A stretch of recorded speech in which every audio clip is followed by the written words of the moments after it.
Durante su ausencia, Kurt cogió muestras de la sustancia negra viscosa que había salido de las tripas y el útero de la cosa.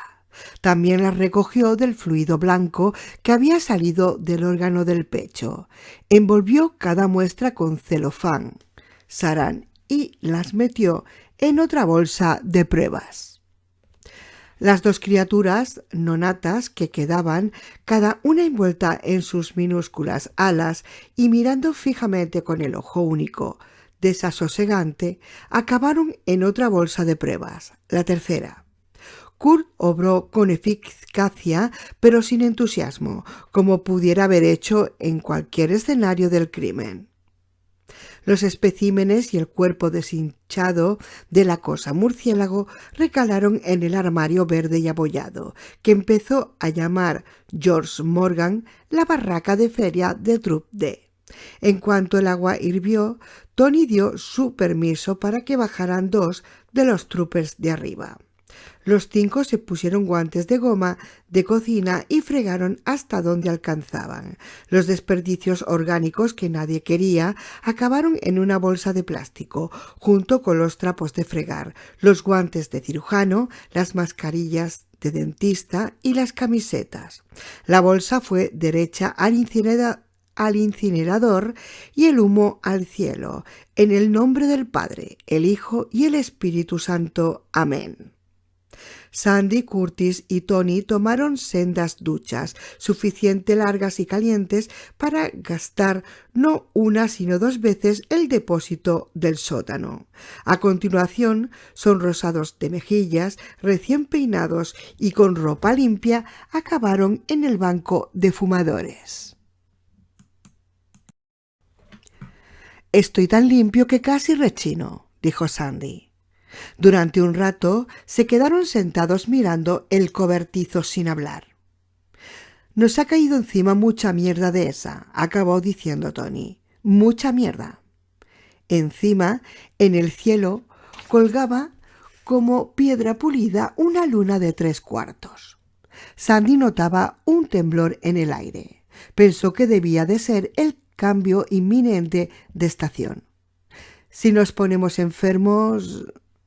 «Para mí que si fuéramos a ponernos enfermos ya lo estaríamos», dijo Kurt. «Hemos tenido suerte, la hostia de suerte. ¿Estando en el lavabo os habéis mirado bien los ojos en el espejo?» «Por supuesto que sí. Tenían los ojos con el borde enrojecidos e inyectados en sangre, ojos de hombres que han tenido un largo día de combatir un incendio». «Yo creo que se nos pasará», dijo Kurt, «pero creo que al final habrá sido la buena idea de ponerse las mascarillas. No protegen contra los gérmenes, pero al menos la porquería negra no nos ha entrado en la boca. Yo creo que las consecuencias de algo así podrían haber sido bastante feas». Tenía razón. Ahora, Sandy. Ya no quedaban bocadillos, té frío tampoco. Le dije a Arky que sacara 10 billetes del fondo de imprevistos que guardábamos en el armario de arriba, dentro de un bote, y fuera a Finn's Cash and Carry. Calculé que con 2 paquetes de 6 Coca-Colas y uno de refrescos de hierbas llegaríamos hasta el final. «Si me voy, me perderé lo del pez», dijo Arky. «Arky, que lo del pez ya te lo sabes. Te sabes toda la historia. Venga, ve a comprarnos algo frío para beber. Haz el favor». Lo hizo a bordo de su camioneta vieja, acelerando como para ponerle una multa. «Venga», dijo Ned. «¿Luego qué pasó?» «Pues», dije, «déjame que piense». Para empezar, que el sargento fue abuelo, seguramente antes de lo que hubiera querido. Fue un niño nacido fuera del matrimonio y hubo un escándalo en la familia. Pero al final los ánimos se calmaron y la chica ha acabado yendo a Smith, que tengo entendido que no es tan mal sitio para licenciarse una chica.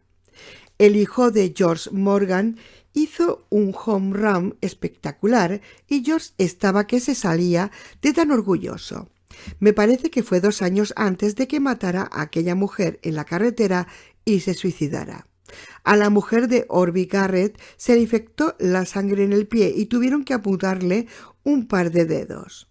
Shirley Pasternak entró a trabajar con nosotros en 1984. 1986, murmuró ella. Eso, es el 86, dije, y le di una palmadita en la rodilla. Más o menos por entonces hubo un incendio en Lasburg. Cosa seria, unos niños que jugaban con cerillas en el sótano de un bloque de pisos. Y no había nadie vigilando. Cuando me dicen que eso de vivir como los Amis es una locura, me acuerdo del incendio de Lasburg. 9 muertos, incluidos todos los niños del sótano menos uno. Seguro el que se salvó preferiría haberse muerto. Ahora debe de tener 16 años, la típica edad de interesarse por las chicas, e imagino que debe de parecer la bestia de una versión de La Bella y la Bestia que esté ambientada en la unidad de quemados. No fue noticia nacional. Tengo la teoría de que los incendios de bloque de pisos con varios muertos solo son noticias y pasan en Navidad. Pero para la zona ya fuera bastante grave, gracias a Jackie O'Hara ayudando se hizo unas quemaduras en las manos que no te cuento. Ah, y teníamos un trooper, uno que se llamaba James Dockery. Doherty, dijo Phil Candleton. T. Pero te perdono, sargento. Solo estuvo aquí 1 mes o 2 y luego lo trasladaron a Lycoming. Asentí. Bueno, pues resulta que el tal Doherty ganó el 3er premio en un concurso de cocina Betty Crocker con una receta que se llamaba hojaldre dorado de salchichas. Le tomaron el pelo sin complicaciones, pero lo aguantó bien. Muy bien, confirmó Eddie J. Tendría que haberse quedado. Se habría adaptado bien. Ese año, en el picnic del 14 de julio, ganamos el tira y afloja y... Vi la expresión del chaval y le sonreí. Te crees que te estoy tomando el pelo, Ned, pero no. En serio, lo que pretendo es que lo entiendas. El Buick no era lo único que pasaba por aquí, ¿vale? En absoluto. De hecho, a veces nos olvidábamos hasta de su existencia. Al menos la mayoría. Había temporadas que facilitaban olvidarlo. Temporadas largas de estarte el Buick quietecito sin llamar ni armar follón, mientras iban y venían los polis. Doherty se quedó lo justo para que lo apodaran Chef Prudhomme, como a ese cocinero tan famoso de Luisiana. A Paul Loving, el que se hizo un esguince en la rodilla el último día de trabajo, le trasladaron y a los 3 años volvió. Este trabajo no es como una puerta giratoria, pero la puerta, lo que es girar, gira. Por aquí, desde el verano de 1979, debe de haber pasado 70 troopers. «Uy, qué corto te quedas», dijo Hadi. «Di 100 contando los traslados y los troopers que ahora están aquí de servicio». Más unos cuantos inútiles. Sí, unos cuantos, pero la mayoría cumplíamos. Ah, Ned, una cosa. La noche que tu padre despanzurró la cosa murciélago, él y Tony Stundis aprendieron una lección. Yo también. A veces no hay nada que averiguar, o no hay manera de averiguarlo, o ni siquiera tiene sentido intentarlo. Me acuerdo de una película donde salía un tío explicando por qué encendía un cirio en la iglesia, aunque ya no fuera muy buen católico. Decía: «Con el infinito no se hace gilipollas». Quizá la lección que aprendimos fue esa. De vez en cuando había otro terremoto en el cobertizo B. A veces solo era un poco de temblor y otras algo gordo, pero es increíble la capacidad que tiene la gente de acostumbrarse a lo que sea, hasta a lo que no entienden. Aparece un cometa en el cielo y va uno de cada dos gritando que si el final del mundo, que si los 4 jinetes del apocalipsis. Ahora que si el cometa se queda 6 meses, ya nadie le hace ni caso. Al final, aburre. Pasó lo mismo a finales del siglo XX, ¿te acuerdas? Todo el mundo iba por ahí chillando que se caía el cielo y que se atascarían todos los ordenadores. Pasa una semana y ya está todo como antes. Lo que pretendo es darte la perspectiva real de las cosas para... Cuéntame lo del pez, dijo él, y volví a enfadarme. No habría manera de que escuchara todo lo que tenía que decirle, por muchas ganas que tuviera yo o por mucho empeño que pusiera. Oiría las partes que quisiera oír y se conformaría con ellas. Hay que considerarlo, el síndrome del adolescente. El brillo de sus ojos, además, era como el de los de su padre, el inclinarse hacia la cosa murciélago con el escalpelo en el guante, cortando a veces un sueño que se lo oigo decir a Curtis Wilcox. Parecido, no exacto, porque el chaval no solo tenía curiosidad, también estaba enfadado. Enfadado como una mona. A mí la rabia me venía de su negativa a recibir todo lo que tenía yo que darle, de que tuviera la desfachatez de escoger. ¿Qué origen tenía la suya? ¿En qué se centraba? ¿En qué le hubieran dicho mentiras a su madre y no una vez, sino varias y durante años? ¿En que se las hubieran dicho a él, aunque solo fuera por omisión? ¿Estaba enfadado con su padre por haber guardado un secreto? ¿O enfadado con nosotros? ¿Nosotros? Seguro que no culpaba de la muerte de su padre al Buick. ¿Por qué, si el responsable clarísimo era Bradley Roach? Roach le había arrastrado por el lateral de un camión de 16 ruedas aparcado, dejando un rastro de sangre de 3 metros de largo y con la altura de un trooper, más o menos 1,85 m en el caso de Curtis Wilcox. No solo le había quitado la ropa, sino que la había dejado al revés en un estrépito de frenos y todo con la radio sintonizando, una emisora country. Tratándose de un conductor de coche trucado y medio borracho como Bradley, ¿cómo podía ser otra cosa que country? Mientras Papi se encargaba de la voz de bajo y Mami de la de tenor, a Kurt Wilcox le sacaban la calderilla de los pantalones, le arrancaban el pene como hierba, le reducían los huevos a jalea de fresa y su peine y su cartera aterrizaban en la línea amarilla. Y el responsable de todo era Bradley Roach, a menos que se quisiera echar parte de la culpa a la tienda de Starlet donde le vendieron la bebida Dickies Convenience, o a la propia marca de cerveza con sus simpáticos anuncios de ranas monísimas hablando y bebedores graciosos de cerveza en vez de muertos destripados en la carretera, o echársela al ADN de Bradley, lacitos de cuerda celular que llevaban susurrando «bebe más». Bebe más, desde el primer trago de Bradley, porque hay gente que está hecha así, o sea, como maletines bomba a punto de explotar, lo cual no es ningún consuelo, lo que se dice ninguno, para los muertos y heridos. A menos que hubiera que echarle la culpa a Dios, cabeza de turco, cuya popularidad nunca decae, porque no contesta y nunca tiene artículo en la página de opinión. Pero el Buick no.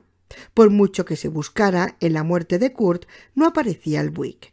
El Buick estaba a varios kilómetros, en el cobertizo B, voluminoso, todo lujo e inocencia en sus neumáticos de franja blanca, en cuyos surcos no se pegaba ni mota de polvo, ni la menor piedrecita, sino que lo repelía todo, hasta, que supiéramos nosotros, el grano más fino de arena. Quieto a lo suyo, así estaba al desengrasarse. El trooper Wilcox en una cuneta en la Estatal 32 de Pensilvania. En cuanto a que pudiera estar rodeado de cierto olor a col ¿y qué? A ver si se cría el chaval que... Ned, no sé si es lo que piensas, pero no le llamó, dije. Eso no lo hace. Hablaba con tanta seguridad que me dio un poco de risa, como si lo supiera a ciencia cierta, cuando, tratándose del Roadmaster, tiene atracción y hasta puede que una especie de voz cuando pasa por una de sus, no sé, fases activas, sugirió Shirley. Eso cuando está en una de sus fases activas. Se oye el zumbido y a veces también se puede oír en la cabeza, como si llamara, pero que fuera capaz de llegar hasta la carretera 32, al lado de la gasolinera Jenny, imposible. Shirley me miraba como si me hubiera soltado un tornillo, y la verdad es que yo tenía la misma sensación. ¿Qué estaba haciendo exactamente? ¿Ver si hablando se me pasaba el enfado con aquel huérfano sin suerte?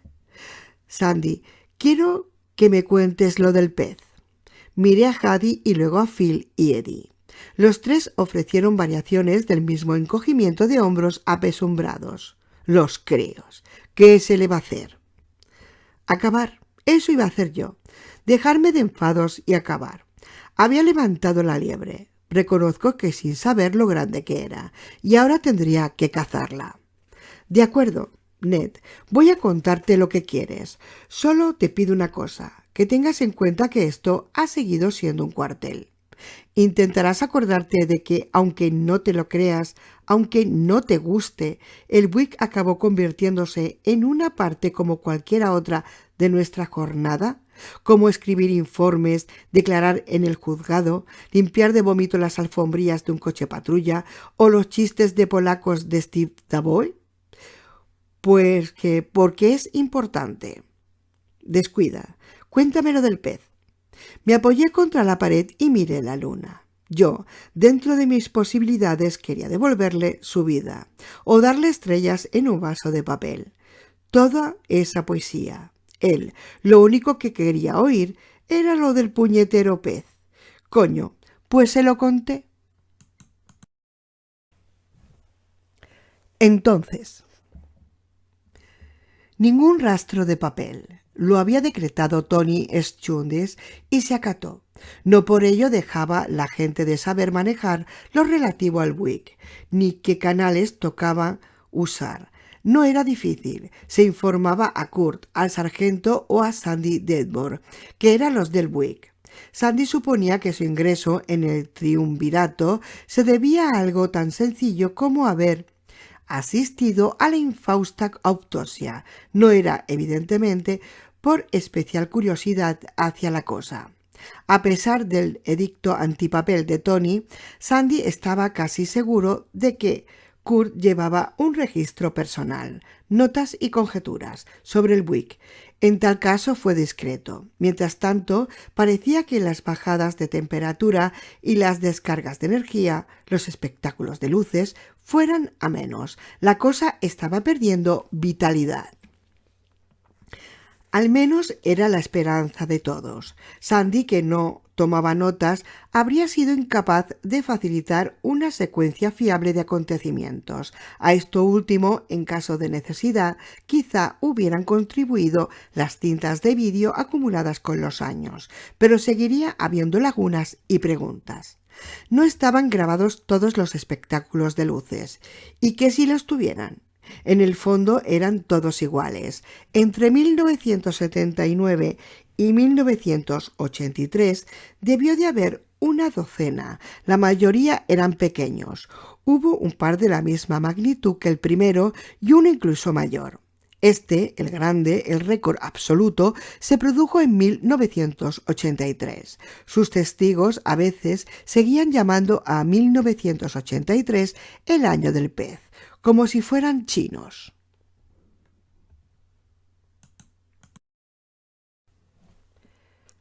Entre el 79 y el 83, Curtis hizo una serie de experimentos consistentes en dejar varias plantas y animales dentro y alrededor del Buick cuando lo bajaba la temperatura, pero todos los resultados venían a ser repeticiones de lo de Jimmy y Rosalind, que es lo mismo que decir que a veces desaparecían cosas y a veces no.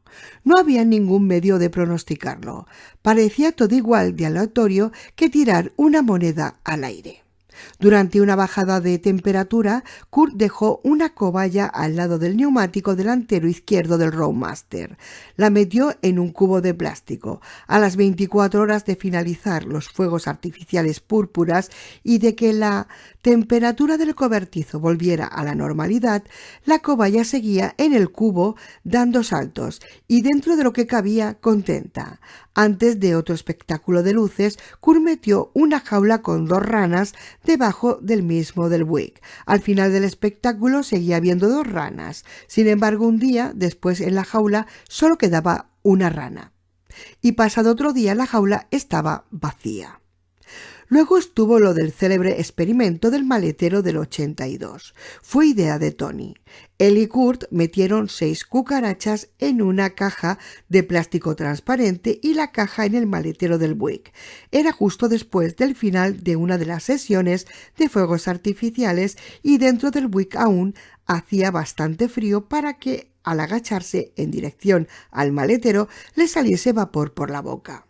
Pasaron 3 días, con comprobaciones diarias a cargo de uno u otro, siempre con una cuerda atada a la cintura del que fuera a ver y preguntándonos todos de qué coño iba a servir una cuerda contra algo que había sido capaz de sacar a Jimmy de su casita de gerbos sin abrir ninguna de las tapas, por no hablar de las ranas y su jaula con cierre puesto.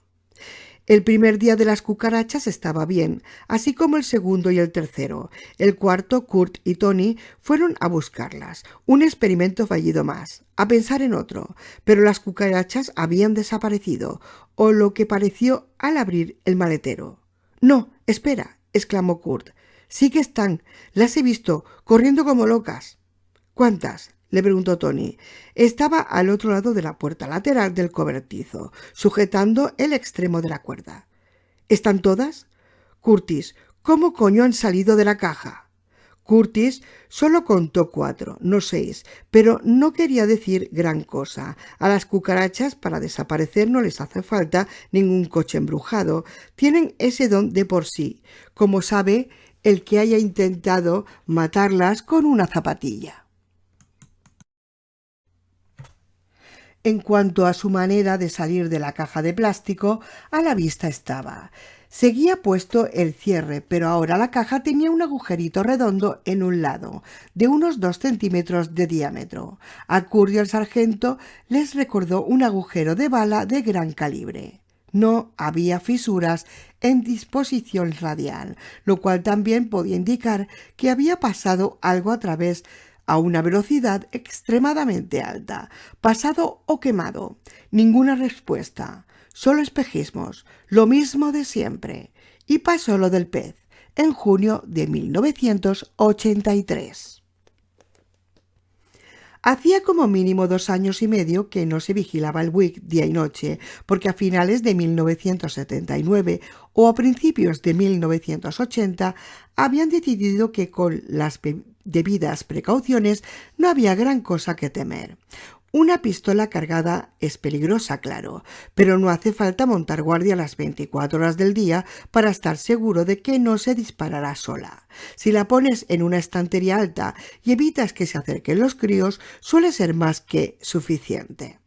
Tony compró una lona para vehículos a fin de evitar que alguien que pasara por la parte de atrás mirara dentro del cobertizo, viera el coche e hiciera preguntas. En el 81, uno del parque de vehículos aficionado a los Buicks había hecho una oferta de compra. La cámara de vídeo se quedó en la barraca, montada en su trípode y con una bolsa de plástico encima para que no se mojara. La silla seguía donde siempre, con su montón de revistas debajo, pero Archie usaba cada vez más la barraca para cuestiones de jardinería. El equipo de vigilancia del Buick fue viéndose asediado por bolsas de turba y fertilizante, bolsas de tierra y macetas que acabaron expulsándolo. La única ocasión en que la barraca recuperaba su destino original era justo antes, durante y después de un espectáculo luminoso. Junio del año del pez. Fue uno de los meses de principio de verano más bonitos que recordaba Sandy.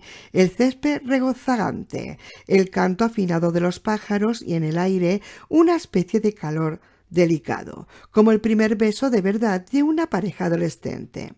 Tony Chondis estaba de vacaciones, visitando a su hija en la costa oeste. Era la de la maternidad problemática. El sargento y su mujer intentaban limar algunas asperezas antes de que fueran a más. Probablemente no fuera mal plan.